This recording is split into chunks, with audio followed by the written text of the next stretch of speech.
We're reading this morning from the 10th canto of the Srimad Bhagavatam, chapter 42, entitled The Breaking of the Bow, text number 1. Translation and purport by the disciples of His Divine Grace, A.C. Bhaktivedanta Swami, Srila Prabhupada. Translation: Shukdev Goswami said, as he walked down the King's Road, Lord Madhava then saw a young hunchbacked woman with an attractive face who carried a tray of fragrant ointments as she walked along. The bestower of the ecstasy of love smiled and inquired from her as follows. Purport: according to Srila Vishwanath Chakravarti Thakur, the young hunchbacked girl was actually a partial expansion of the Lord's wife, Satyabhama.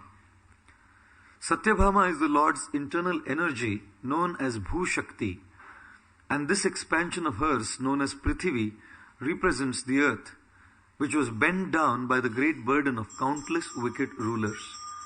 Lord Krishna descended to remove these wicked rulers, and thus his pastime of straightening out the hunchback Trivakra, as explained in these verses, represents his rectifying the burdened condition of the earth. Shri Radha Gokulanand ki jai, Sitaram Lakshman Hanuman ki jai, Shri Gaur Nitai ki jai. At the same time, the Lord awarded Trivakra a conjugal relationship with himself. In addition to the given meaning, the word Rasapradaha indicates that the Lord amused his cowherd boyfriends by his dealings with the young hunchback. Om Agyantimirandhasya Jnananjana Shalakaya Chakshurun Militam Yena Tasmai Shri Gurave Namaha Mukam Karoti Vachalam Panghum Langhayate Girim Yatkripa Tamaham Vande Shri Gurum Dinataranam Sri Chaitanya Ishwaram Paramananda Madhavam Namaum Vishnupadaya Krishna Pristhaya Bhutale Shrimate Bhaktivedanta Swami Niti Namine Namaste Saraswate Deve Gauravani Pracharine Nirvishesha Shunyavadi Paschatya Deshatarine Vancha Kalpatarubhyascha Kripa Sindhubhya Evacha Patitanam Pavanebhyo Vaishnavebhyo Namo Namaha. Jai Sri Krishna Chaitanya Prabhu Nityananda Shri Advaita Gadadhar Srivasadi Gaura Bhakta Vrinda Hare Krishna Krishna Krishna Hare Hare Hare Rama Rama Rama Hare Hare.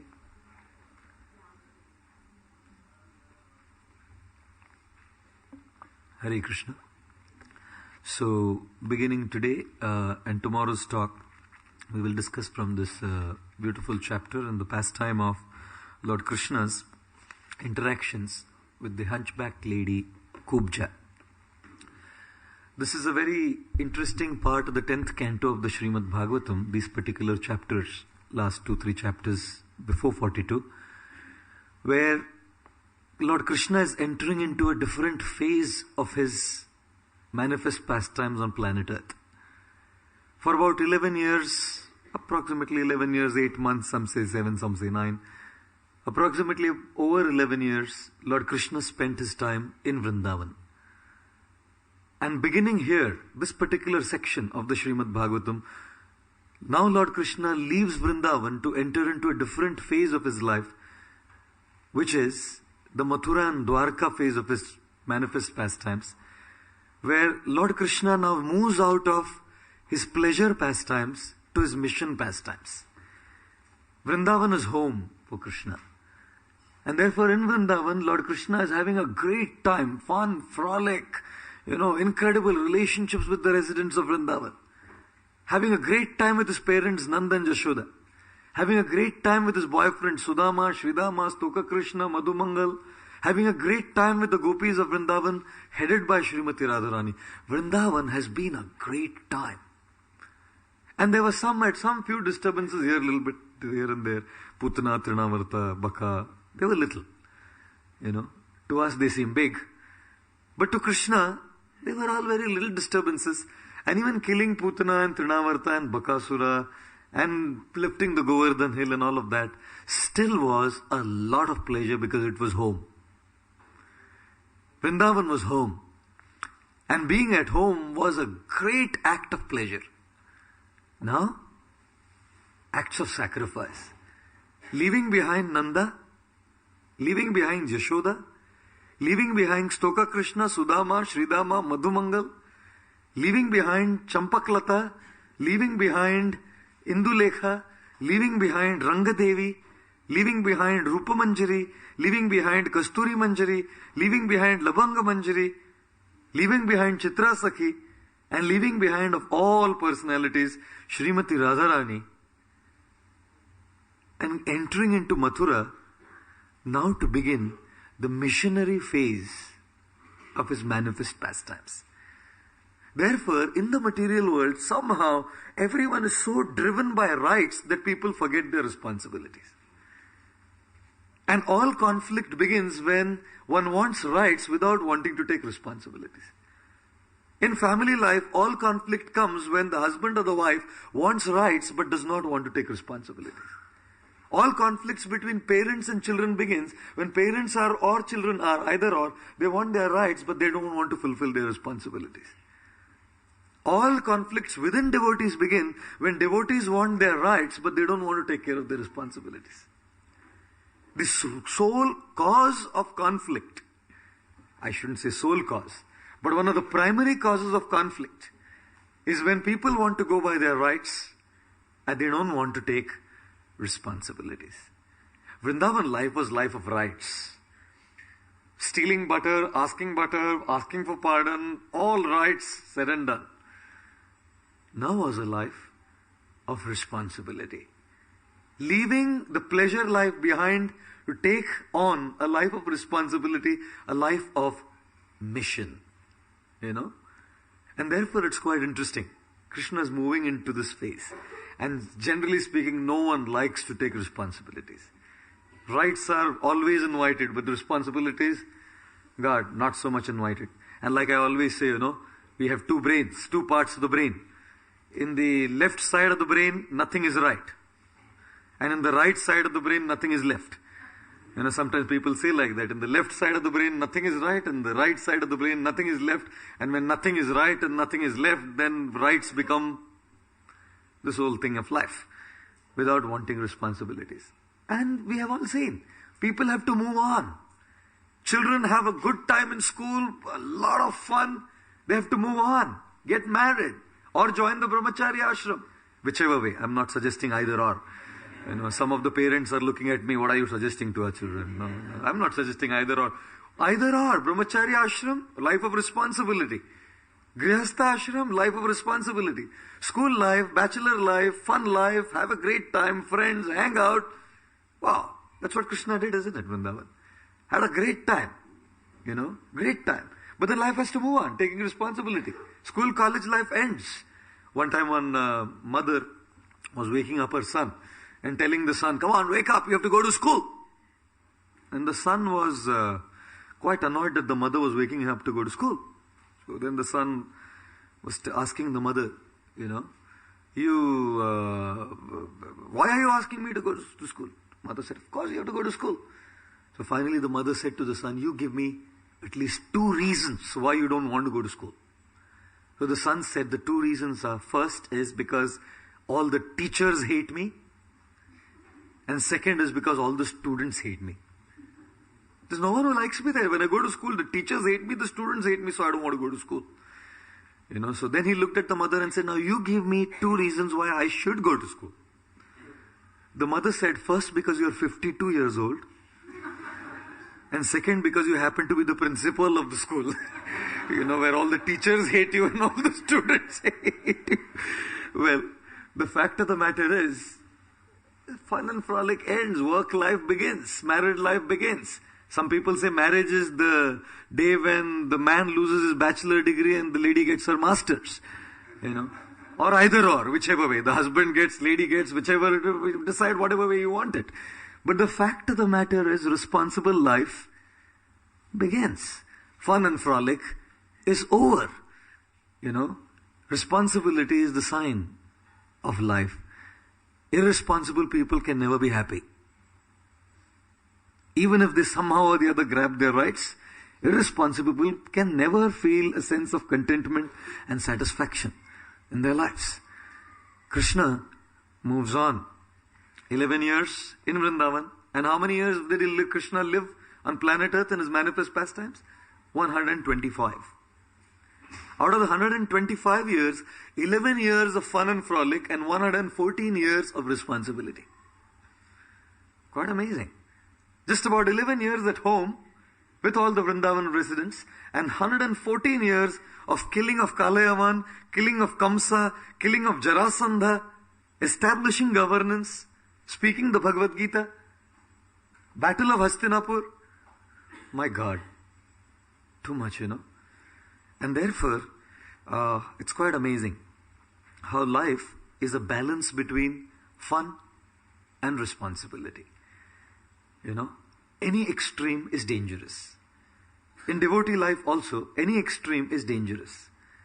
Just fun and leading a happy life without responsibility is reckless life. And just leading a life of responsibility without being happy is reckless life. But to have a good balance between having a great time with devotees, which is Vrindavan life. If we do not have a great time together, if we don't dance in kirtans, if we don't relish prasad, if we don't have congenial relationships with each other, what's the fun in Krishna consciousness? And if we just keep living at our home, in our own temples, within our own shells, within our own sanghas, and if we don't take responsibility in the missionary activities of Krishna consciousness, what is the meaning to life? And therefore, life, devotee life, has to be a great balance between pleasurable activities and responsible activities. And what is the pleasurable activities? The like-to-dos. How many like to eat prasad? I don't think anyone would say no to that. How many would like to participate in the Kirtans of His Holiness Shivram Swami Maharaj, His Holiness Bhakti Bringa Goswami Maharaj, Bhakti Bringa Govind Maharaj, His Grace Madhav Prabhu? How many would like to sit in the Kirtans? Participate and dance in Kirtans? Well, all of us would love to dance in Kirtans. How many of us would just like to hang out with friends, devotee friends, and reminisce the good old days? All of us would. These are the like-to-dos in Krishna consciousness. And the like-to-do activities in Krishna consciousness bring tremendous pleasure. But along with the like-to-do activities of Krishna consciousness also are the have-to-do activities of Krishna consciousness. Like-to-do brings inspiration and have-to-do brings purification. Have-to-do is not sometimes what we like to do. How many like to chant 16 rounds of the Hare Krishna mantra? Sometimes we pull out the beads and we see where is it reaching, We are wanting when the last bead will come. Definitely not a like-to-do activity. 16 rounds is just a have-to-do activity. It brings purification. How many like to go out in the cold winters, frigid winters, distributing books? God, have-to-do activities. How many like to do management and organization? Such a headache sometimes management and organization can be. The have-to-do activities of Krishna consciousness. And therefore, devotee life is a balance between the like-to and the have-to-do activities. Krishna likes to be in Vrindavan, but has to leave for Mathura. Loves to be in Vrindavan. Who wouldn't like to be with Nanda and Jashoda? Why would Krishna not want to be with Srimati Radharani? Loves to do that. But has to leave. Similarly, all of us love to do what we have to do, like to do, but we also have to take up those things, which is not essentially we would want to and like to do those kind of activities. Srila Prabhupada also, in Vrindavan, having such a great time in the holy dham of Vrindavan, but left Vrindavan for the missionary activities of Krishna consciousness. Just like Krishna. Just like Akrura took Krishna and Balaram away from Vrindavan to go to Mathura for the missionary activities. Similarly, Srila Prabhupada left the comfort, the luxury, the incredible spiritual atmosphere of Sridham Vrindavan to leave for the Western world for the have-to-do activities, the missionary activities of preaching Krishna consciousness. And therefore, Lord Krishna, when he gives the process of bhakti, Lord Krishna is the manufacturing unit where bhakti is manufactured. But Lord Chaitanya Mahaprabhu is the marketing unit. Lord Krishna and the process of bhakti given in Gita is the manufacturing unit. But Sri Chaitanya Mahaprabhu is the marketing god, where he is engaging in missionary activities of spreading Krishna consciousness and giving Krishna consciousness all over the world. Srila Prabhupada, like Krishna, left Vrindavan. Left Vrindavan to enter not into Mathura, not into Dwarka, to enter into the Western world, to preach Krishna consciousness, to share Krishna with others. And therefore, Srila Prabhupada was constantly on a move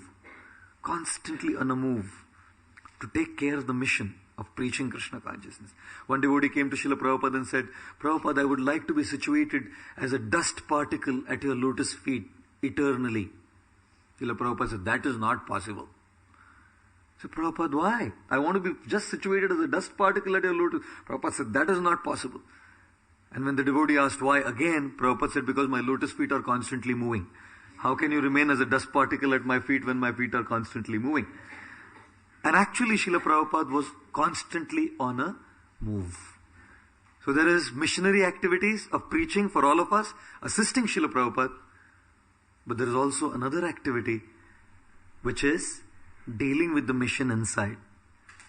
Dealing with the mission outside and dealing with the mission inside. Mission outside is assisting Srila Prabhupada in bringing Krishna to the world, and mission inside is trying to deal with the demons internally.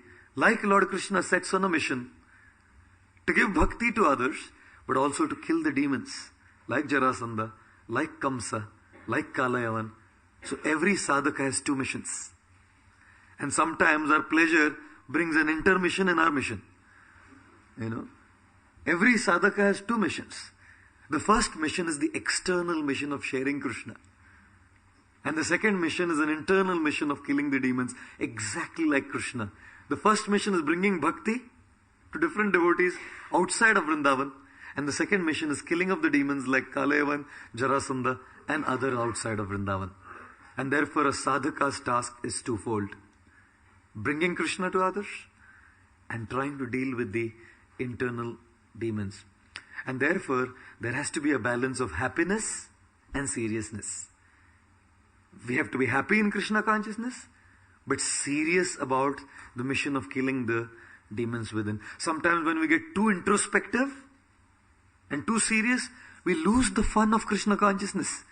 When all the anarthas come up, my God, it's very dangerous. All these nasty things, when we see them, it's too much. Then the devotees, when they come for the temple arati in the morning, I used to love standing next to one man in our temple, because he would sing the Govindam prayers in a very unique way.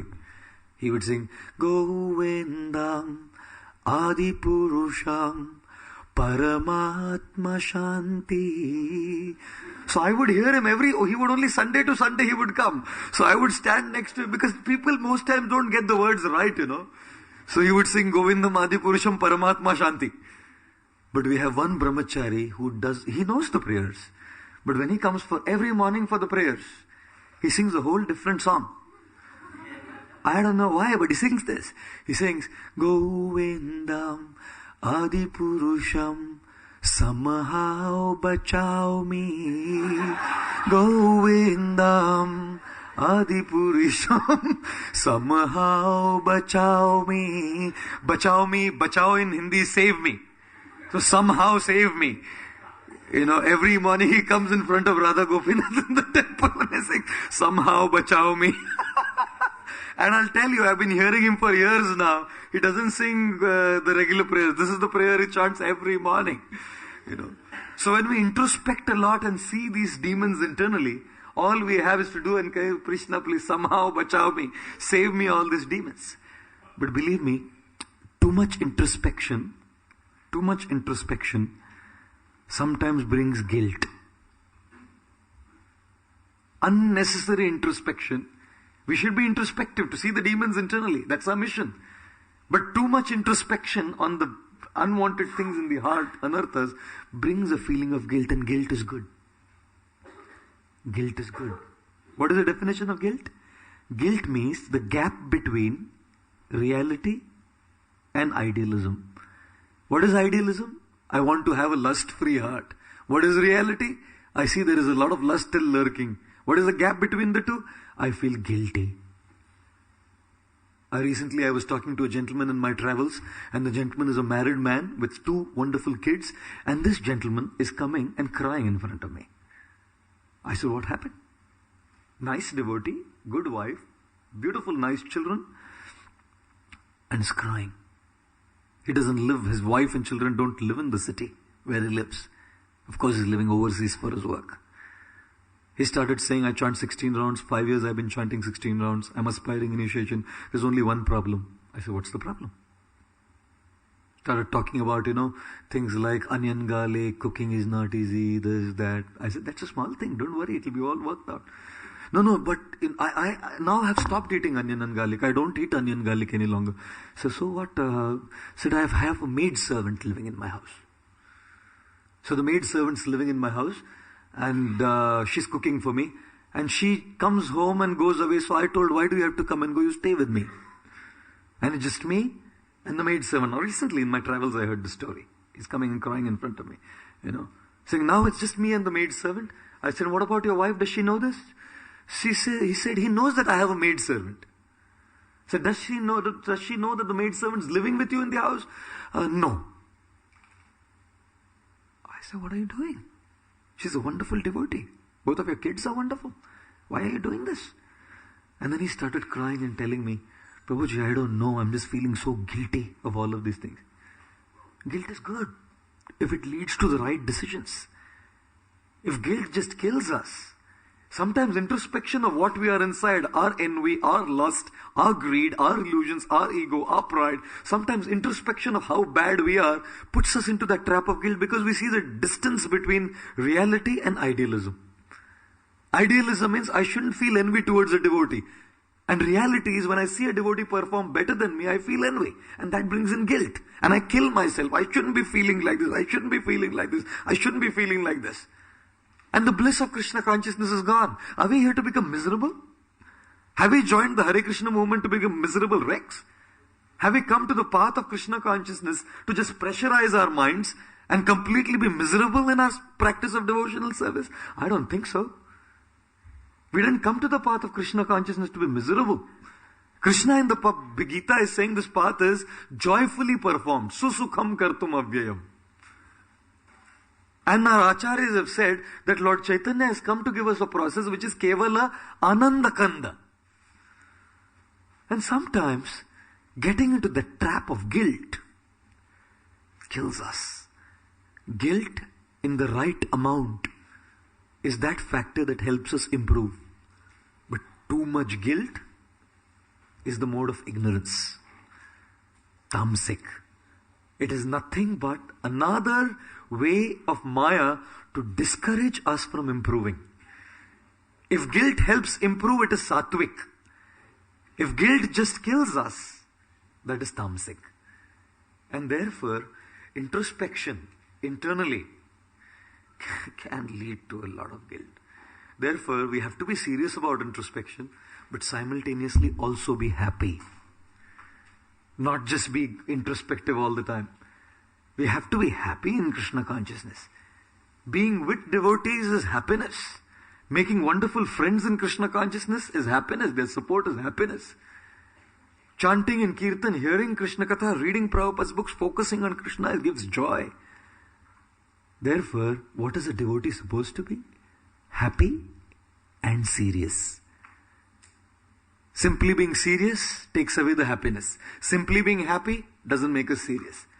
There are some people who are the happy-go-luckies, Haribo, Jai Jagannath, Haribo, Mahaprasadi Govindai, Nambroni Vaishnavi, Haribo, Mahaprasad ki joy.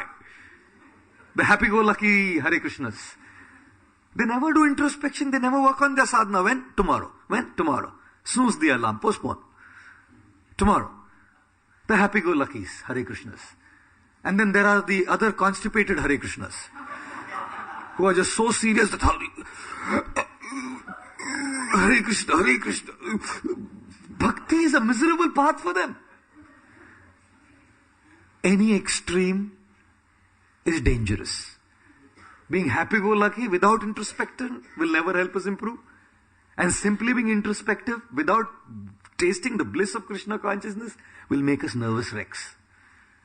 And thus, a combination of being happy while being serious is very, very important on the path of Krishna consciousness.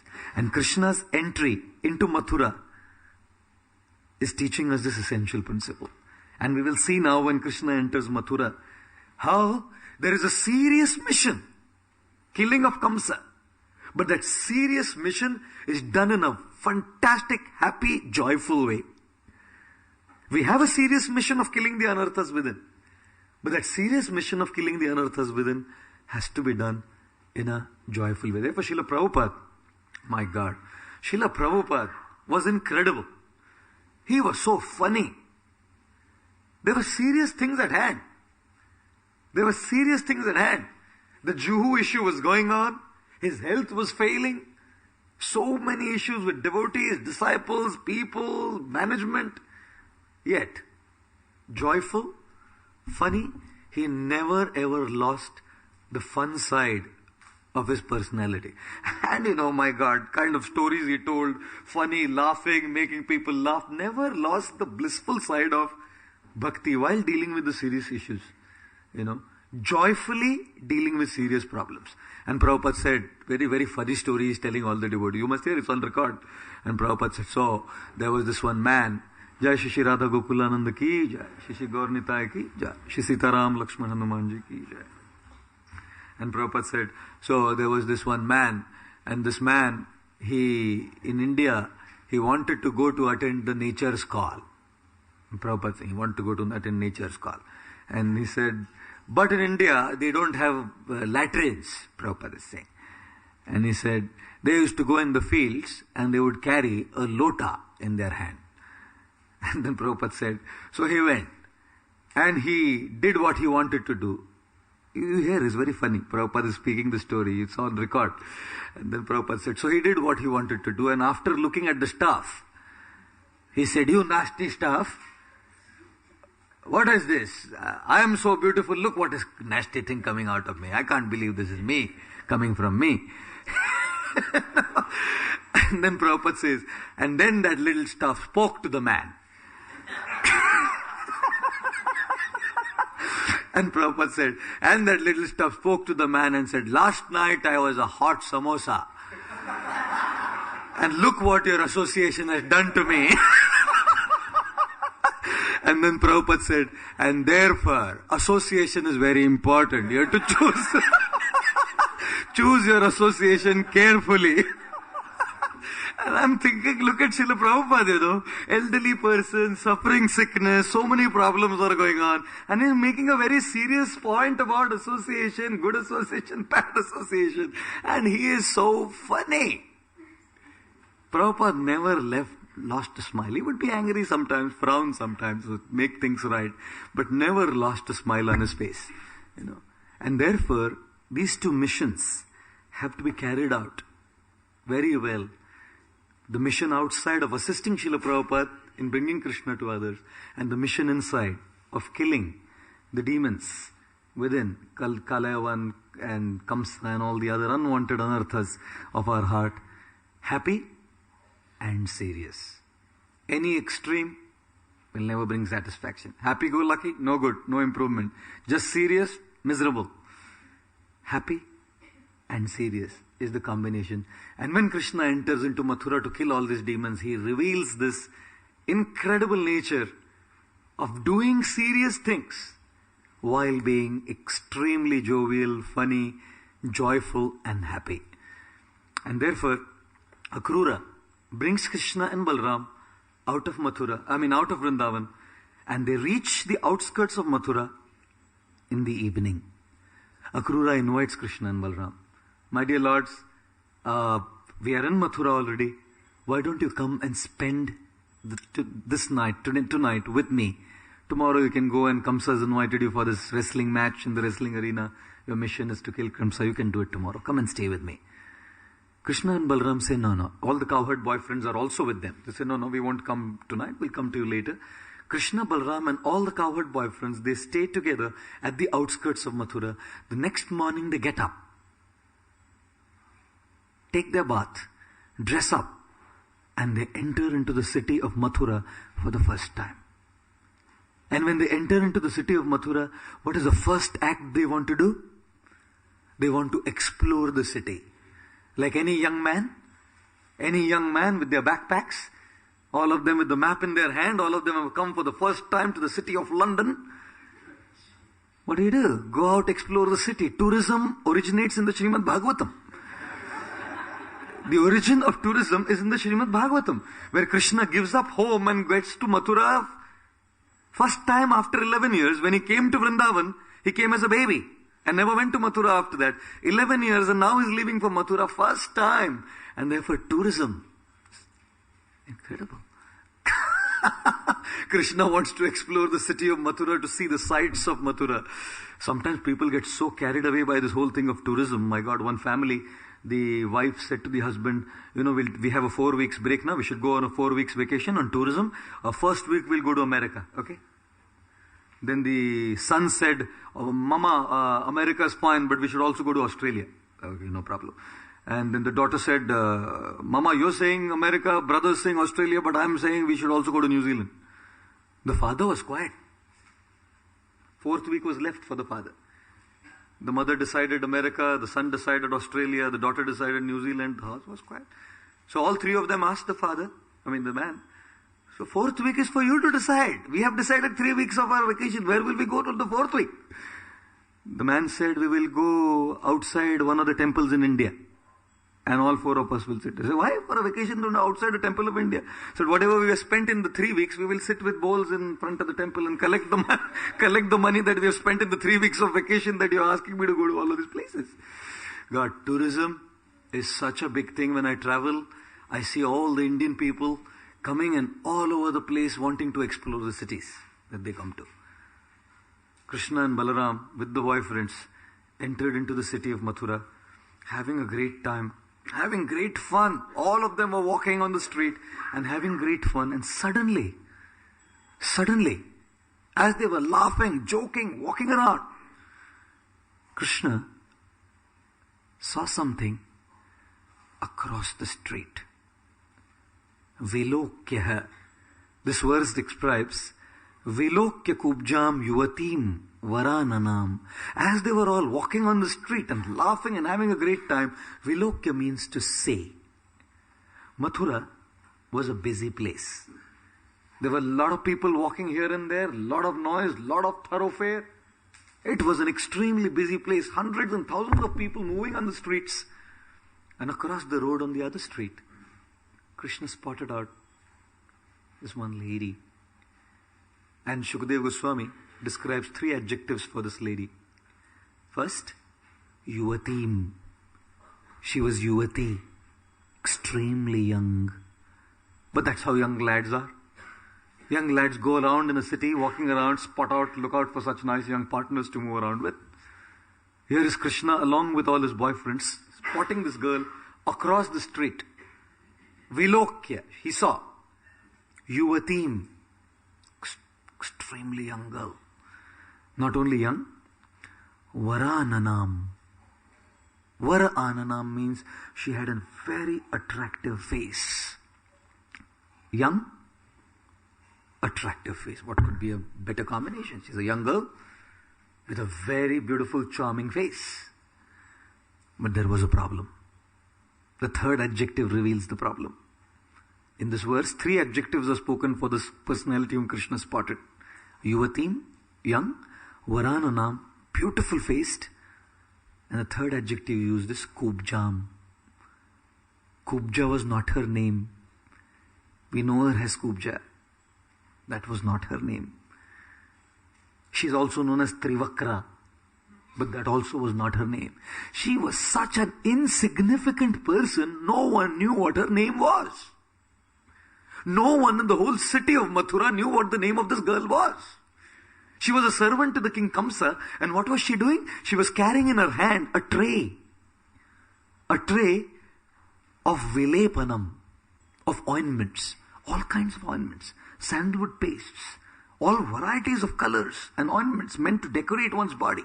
All paraphernalia for makeup and decoration, all meant for Kamsa. the king. She was a maid servant in the palace of Kamsa. No one knew what her name was. Absolutely no one.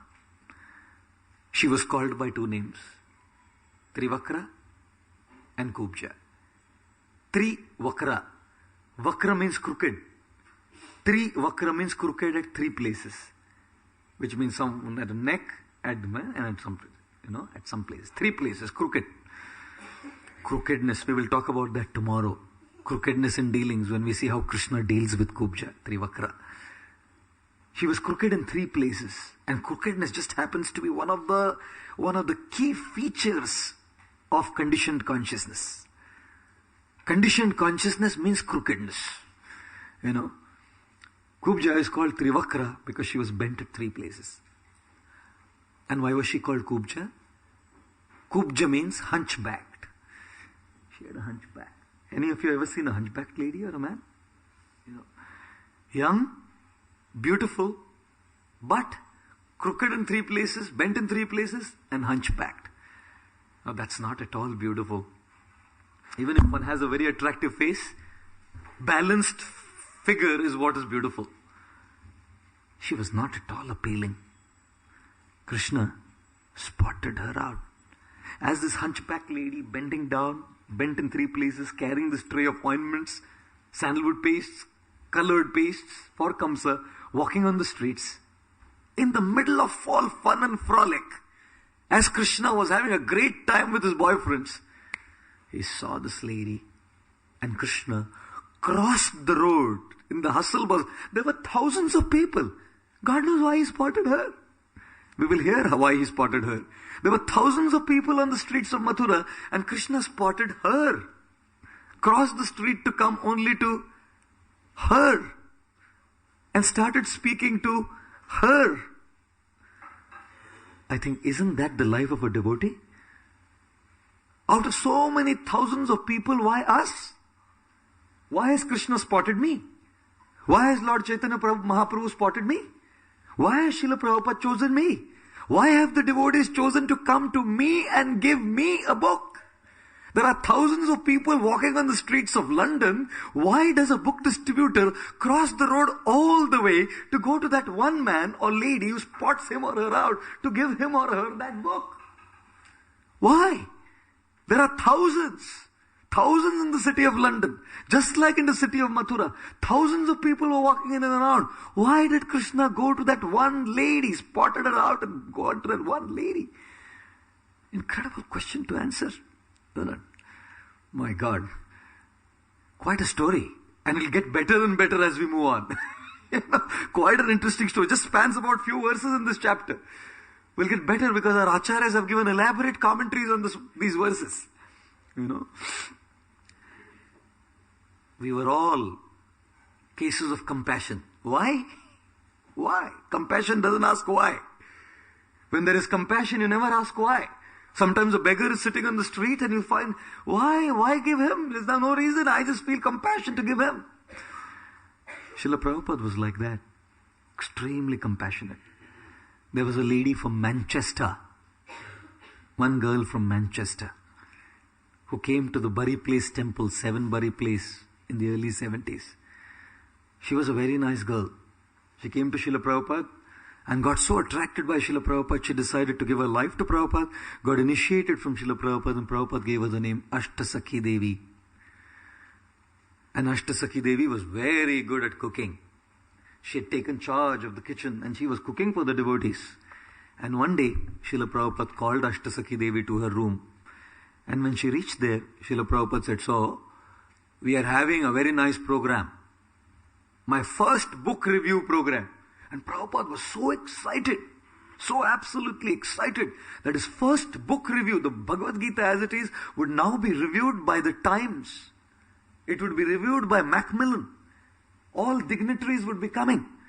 And Srila Prabhupada said, the venue for this program is a hotel near the Marble Arch on Oxford Street. Some of you have been to the close to the Marble Arch during the Harinams.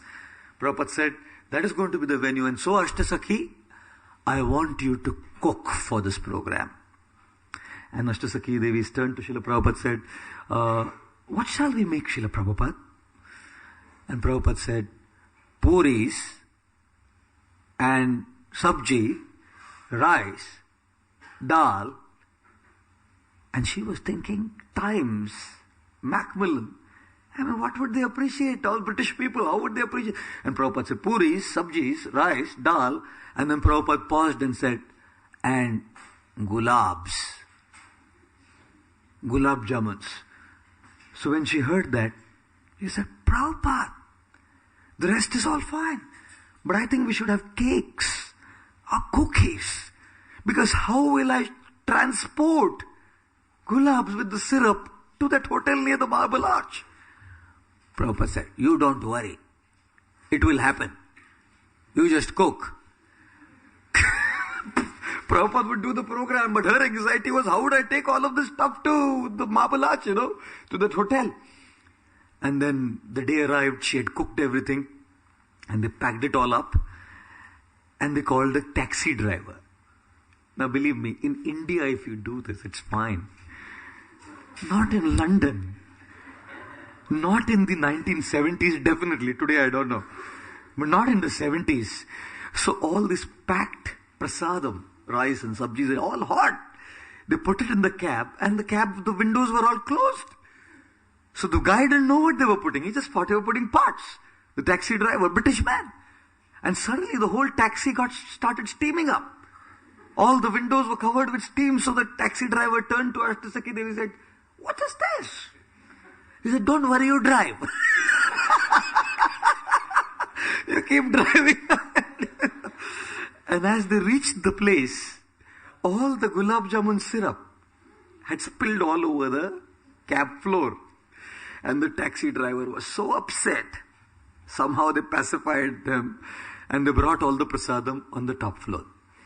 Guests hadn't arrived yet, and Prabhupada said he wants to take prasadam before the program.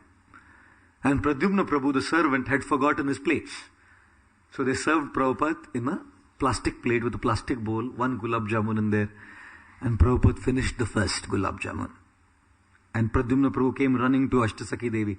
He wants a second. So got the second. Prabhupada finished. He wants a third. So now Ashtasaki Devi got a doubt. Who is eating? Servant or master? Master doesn't eat that much. So suddenly he's asking for a third. Looks like Pradyumna Prabhu is eating in the middle. So she said, something's wrong there. So then she again he came. Fourth, fifth, sixth.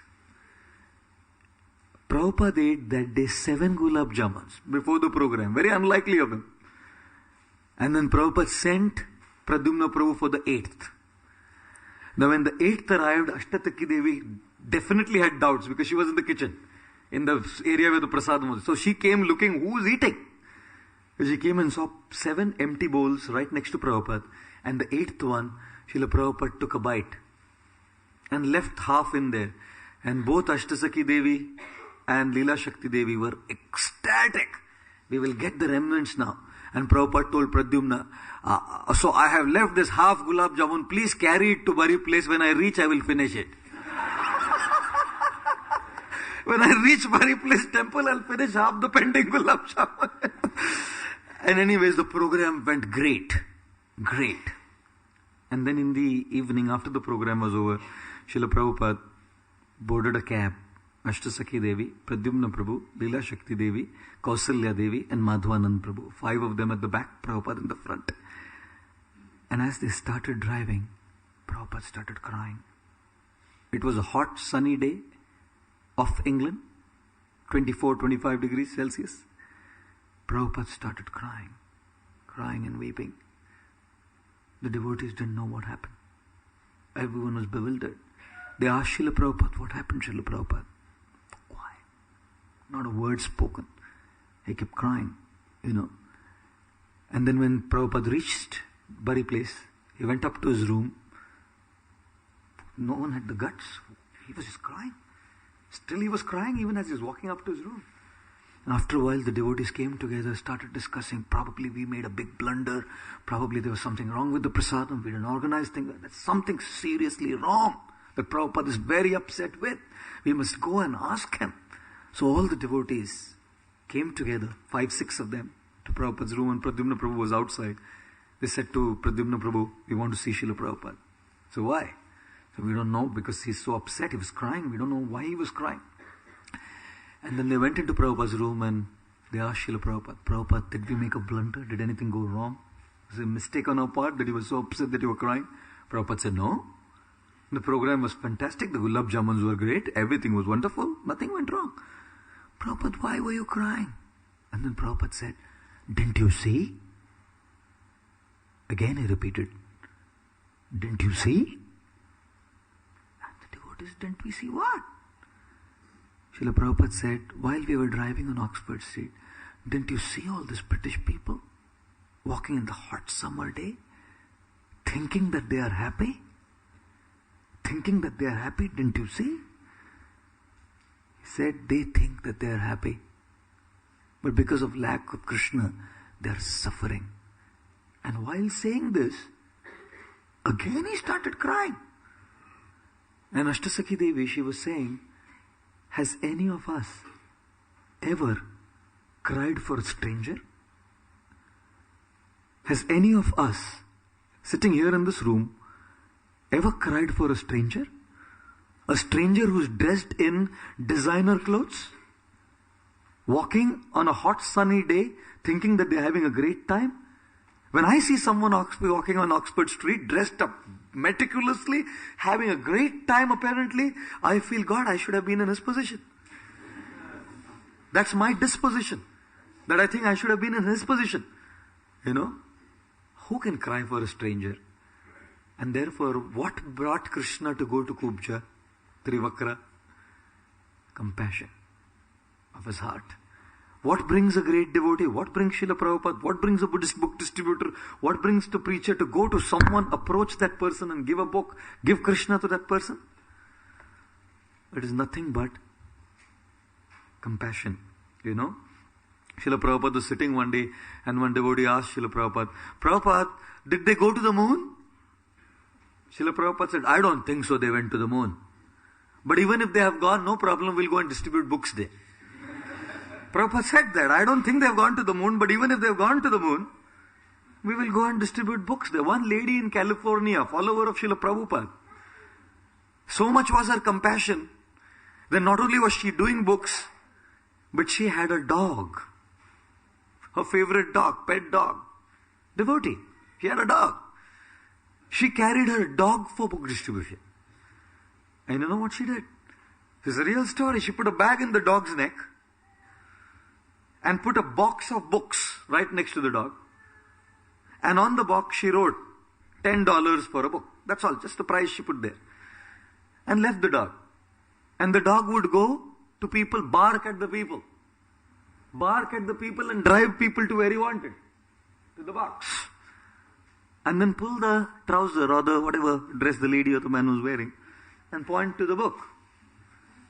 Did you know that one day this dog, the dog's book score was 70 Mahabig books? No, I'm not joking. This is a real story. No joke, huh? This is not a joke. This is a real story. A devotee lady in California did this and the dog's book score was 70 Maha books. And imagine how much the dog pleased God. Prabhupada would say in his DOG, dog and God, God. You can imagine how much even the dog got an opportunity to please God.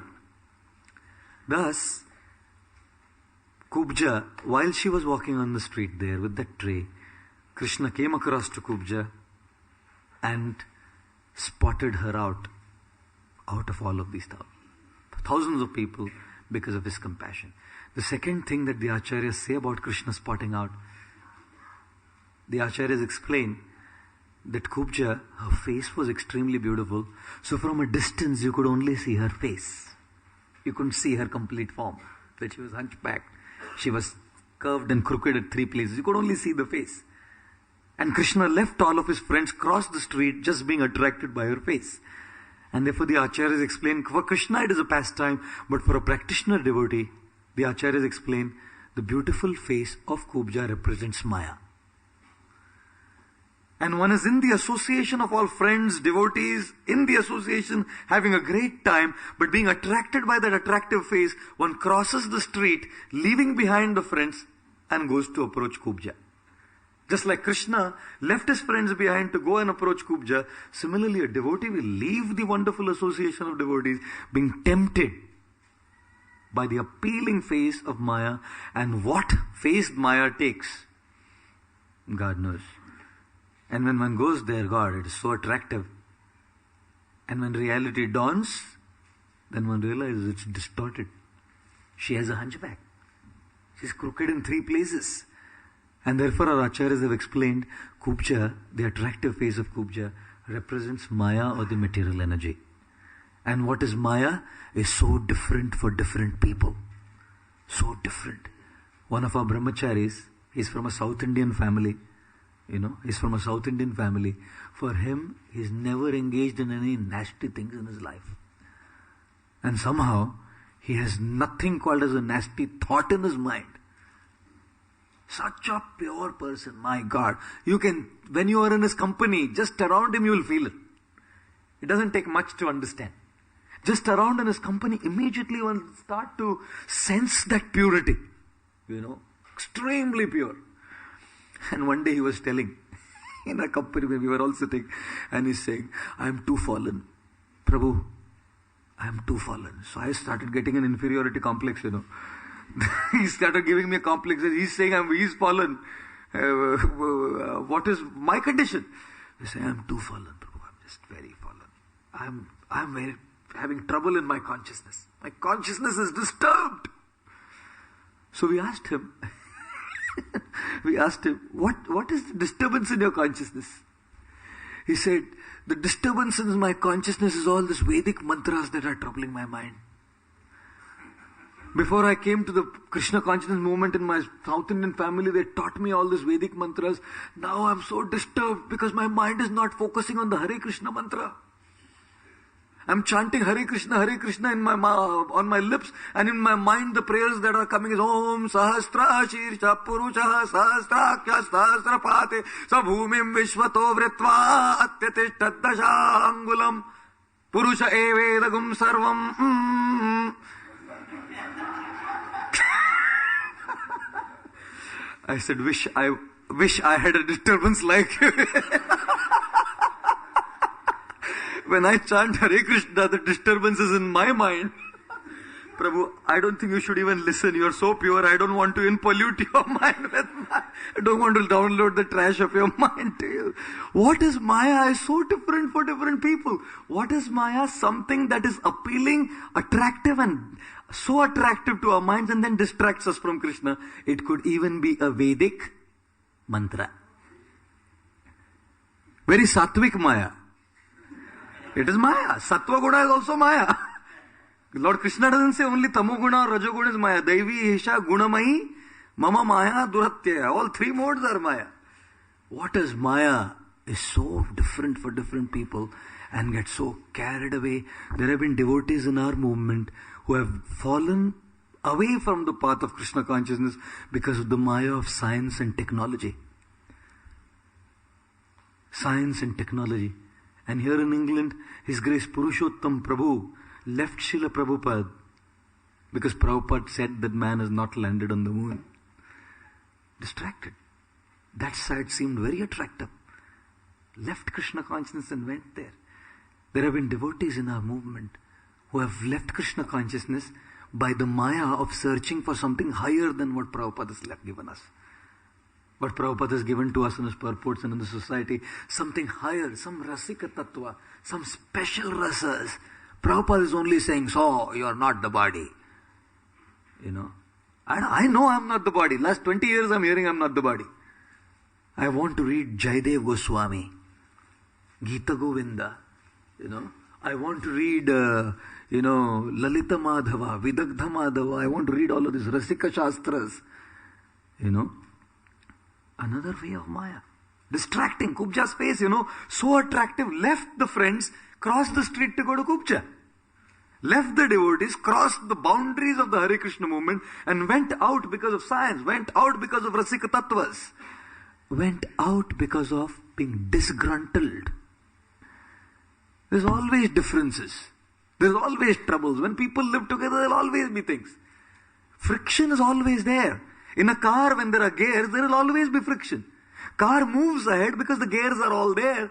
All these wheels are moving together, all these teeth intertwined with each other. That's what's making the machine move properly. But as these parts are there, working together to make the car move, there will be friction. Just like this car of ISKCON. It moves together. Of course, Prabhupada is the main driver, the prime mover. And then all the devotees playing their respective roles like these wheels, intertwined. Everyone playing their respective roles, small and big gears, to make the car move properly. But as these wheels come in contact with each other, there is always friction. Always friction. And the lubricant, there's a lubricant that's needed to keep that friction away. The lubricant is love and trust. If that lubricant is not there, devotees have left Maya. Another form of Maya. Another form of Maya. And of course, and then the lowest form of Maya is just the conditionings. All the conditionings, lust and greed and sense gratification, all that. It's just one form of Maya. My God. And therefore, another lesson that the story teaches as Krishna crosses the street to go to Kubja, the face looks attractive. And at face value, it is all incredibly attractive. As one goes closer, one starts realizing, what have I left behind to come here? Because then the hunchback is seen. And the crookedness is seen. The crookedness of people around who are so selfish. The hunchback of people around who are all just having their own agenda, their own purposes in life, is seen. And then we realize a little friction back there was actually all right. Not all that bad after all. Recently, while I was in Guyana, in Georgetown, I was telling a story which I've told here, but in this context. It's one of the stories that has inspired me a lot, In Chicago, the winters go up to minus 30 degrees, 32 degrees sometimes. 32 below zero. It's quite frigid and cold.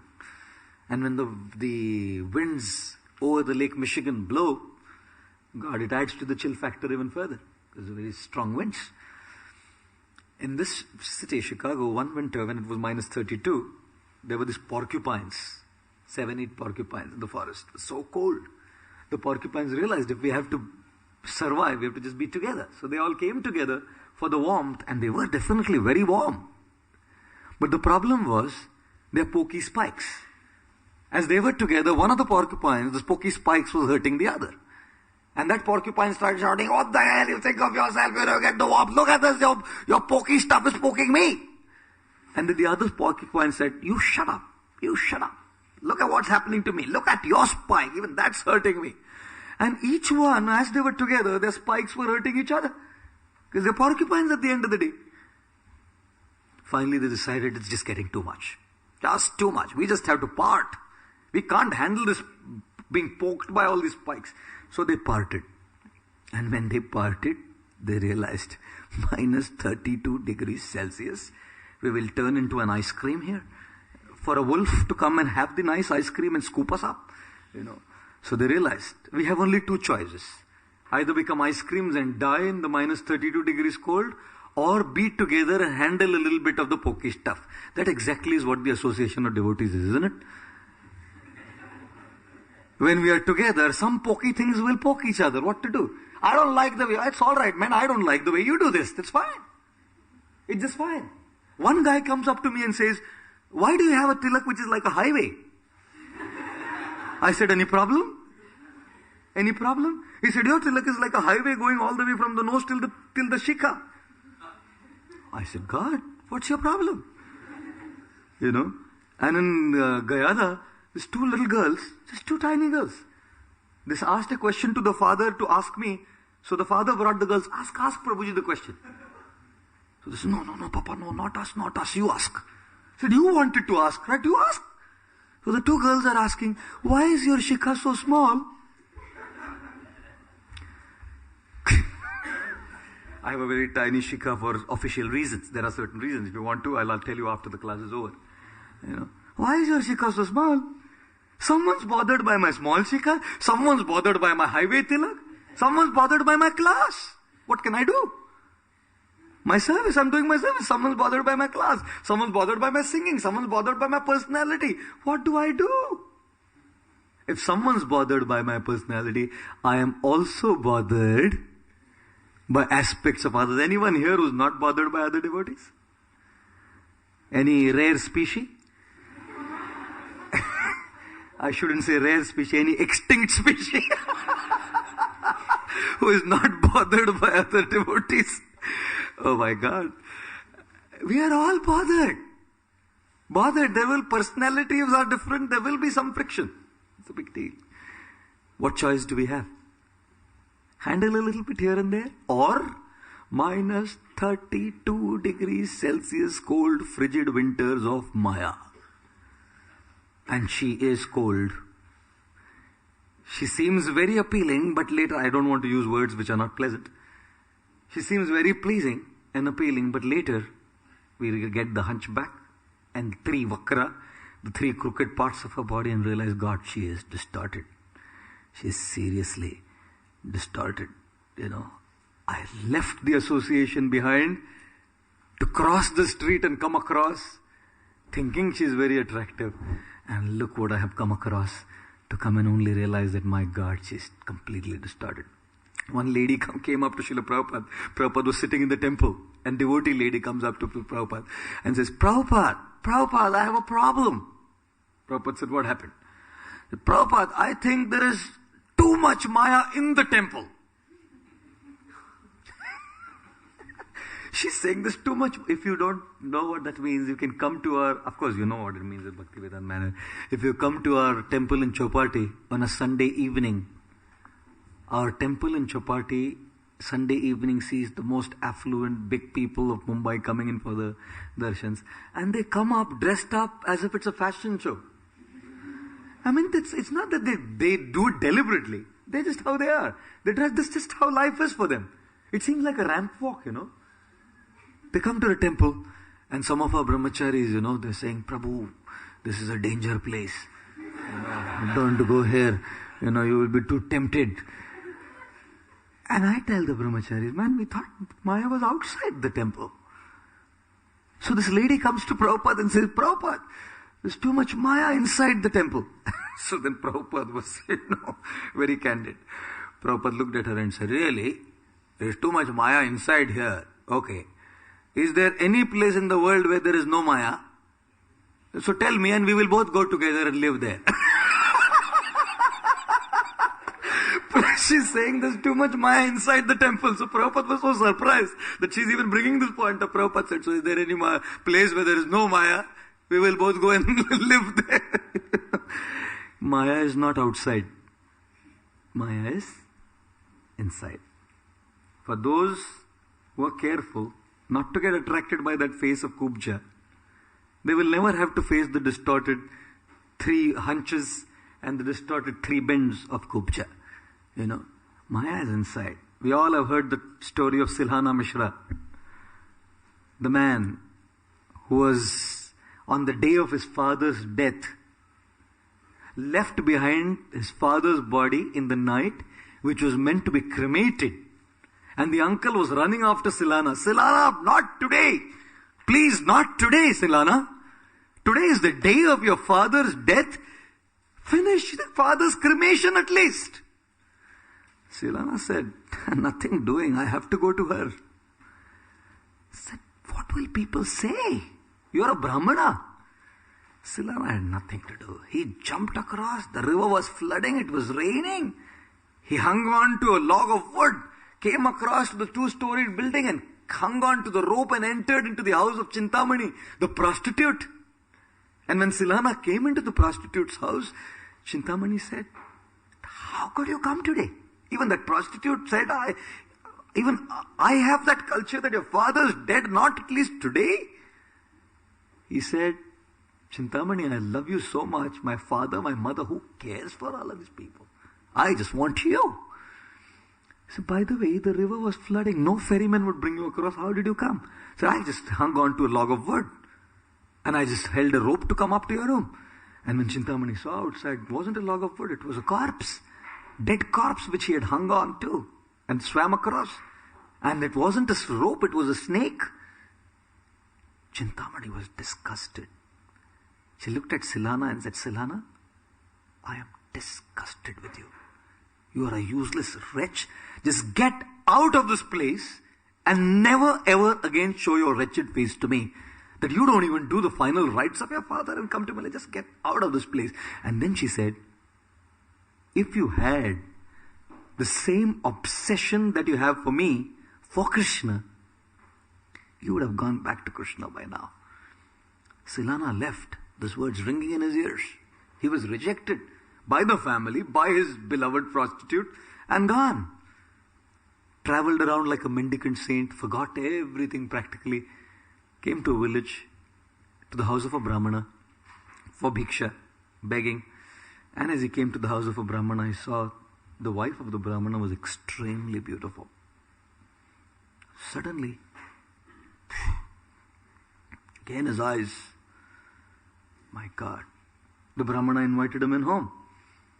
And as the Brahmana invited him inside, the Brahmana washed his feet, worshipped him, saintly soul, Sadhu Maharaj, Maharajji, Babaji. Look at what Babaji was doing. Eyeing the lady. And then the Brahmana said, we can offer you anything. We want to serve you and please you. What do you want? Silana said, only one thing. You have to promise me first. Will you give it to me? Promise that you will. Brahmana said, what is it that we won't do? You're Brahman Devta. Devta. What Devta? Promised. I promise whatever you ask, I'll give you.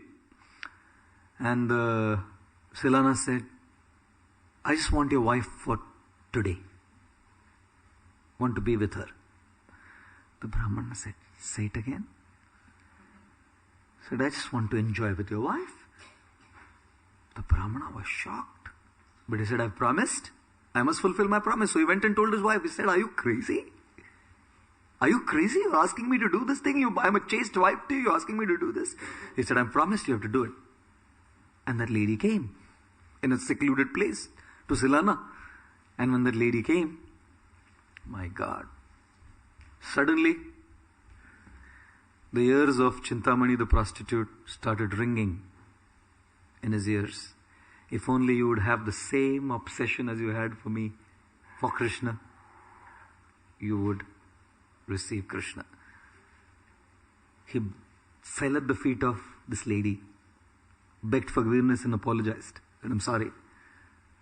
Said, I want something from you. I just want a charity. Give me your hairpins. She pulled out her hairpin. She didn't know what he was doing with the hairpin. She pulled out the hairpins and gave it to Silana. Silana took those two hairpins and plucked his eyes with those two hairpins. These eyes are the cause of all trouble. These eyes are the cause of all problem, that I'm attracted to this material energy, and plucked out the eyes and became blind. Are eyes the source of trouble? No. Otherwise all of us should take hairpins and pluck our eyes. And it doesn't mean just a woman or a man. Anything material that completely attracts and infatuates us. It could be a thing, it could be a position, it could be the opposite sex. It could be anything in this world that infatuates us. We'll probably have to all be blind.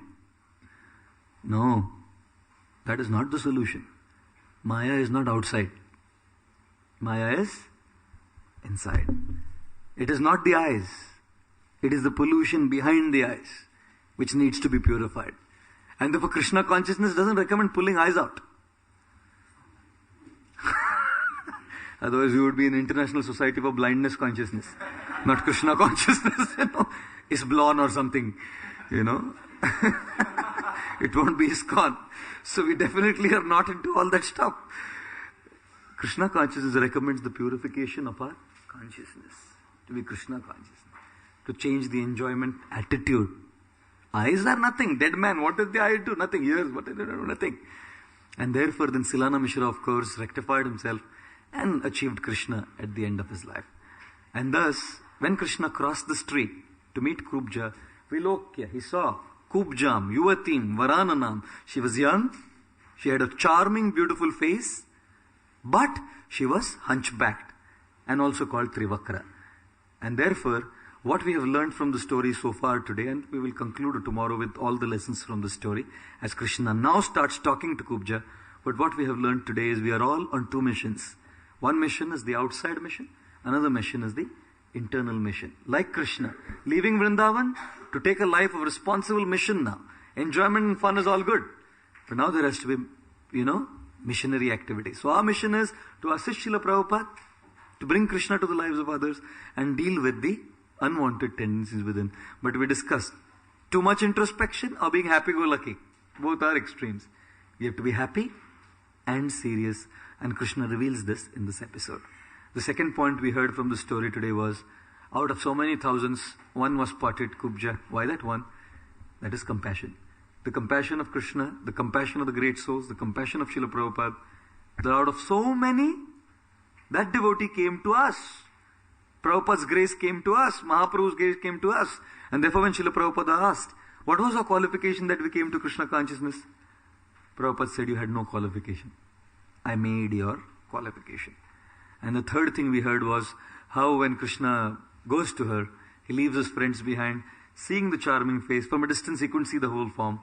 Then when he comes close, he sees the hunchback and the three bends. And our acharyas explained that is exactly how the material energy is. The face looks very charming. When we cross the street and go close, then we realize there are other implications involved with the material energy. At the end of it all, like Prabhupada said, is there any place where there is no Maya? No. Everywhere, including the temple hall, can be Maya. Which basically means we have to deal with the Maya inside. The eyes, the ears have nothing wrong there. They're just flesh. It is the consciousness. And therefore purification of consciousness is a crucial aspect in terms of dealing with the material energy.